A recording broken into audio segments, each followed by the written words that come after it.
माझी मान पकडून ठेव. मला उडायचं आहे आणि हा माझी मान पकडून ठेवतोय.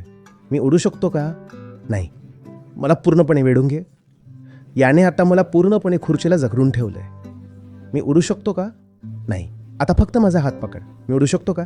तरी नाही. पण माझ्या आत काहीतरी आहे जे म्हणतंय मी जास्त बंधनात होतो जेव्हा आधी त्याने मला पूर्णपणे पकडून ठेवलं होतं. हे असं. आता बंधन कमी झालंय म्हणजे कदाचित थोडंसं तरी उडता येईल. ठीक आहे.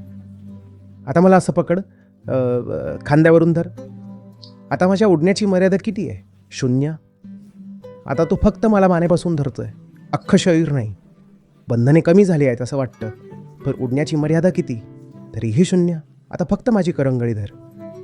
माझं सगळं अस्तित्व जणू मोकळं झालंय. फक्त एक छोटंसंच बंधन जे मी तोडू शकत नाही आहे. बाकी सगळं मुक्त वाटतंय. बघ मी किती किती काही केलं आहे. मी जवळजवळ 99% मुक्त आहे. आता उडण्याची मर्यादा किती आहे? तरीही 0च. पूर्वी माझ्याकडे 10 दुर्गुण होते.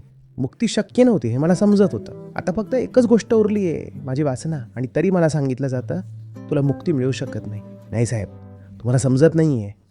यात 0% मुक्ती आहे. जोपर्यंत एकही दुर्गुण उरतो तोपर्यंत सगळेच दुर्गुण अजूनही अस्तित्वात असतात.